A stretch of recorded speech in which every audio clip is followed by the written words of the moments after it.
चीन ने फिर रची नापाक साजिश, लद्दाख में बना रहा 2 नई काउंटी। लोकसभा में केंद्रीय मंत्री ने खोली ड्रैगन की पोल। केंद्र सरकार ने शुक्रवार को संसद में बताया कि भारत को चीन द्वारा 2 नई काउंटी बनाने की जानकारी मिली है, जिनमें से कुछ हिस्सा लद्दाख में आते हैं।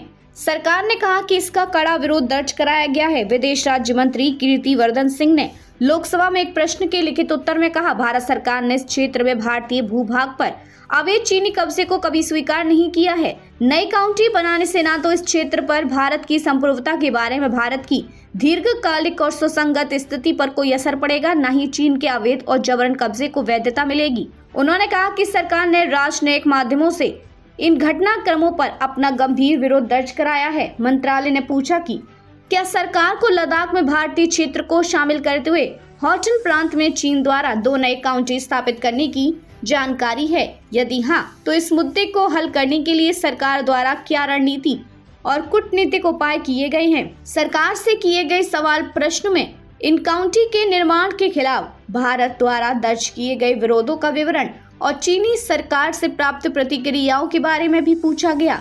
यह भी पूछा गया कि क्या सरकार ने अक्साई चीन क्षेत्र में चीन के बढ़ते प्रशासनिक और बुनियादी ढांचे के विकास का मुकाबला करने के लिए कोई दीर्घकालिक रणनीति बनाई है।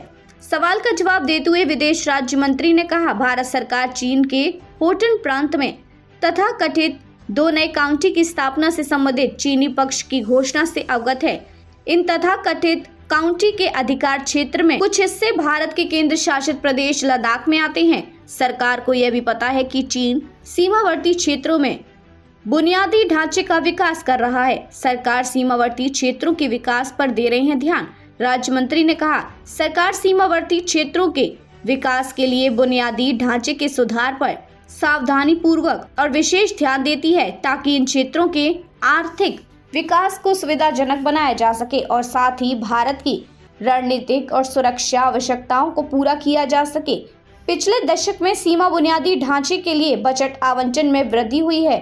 मंत्री ने कहा कि अकेले सीमा सड़क संगठन ने पिछले दशक की तुलना में 3 गुना अधिक व्यय किया है। उन्होंने कहा कि सड़क नेटवर्क, पुलों और सुरंगों की संख्या में लंबाई में पहले की तुलना में काफी वृद्धि देखी गई है।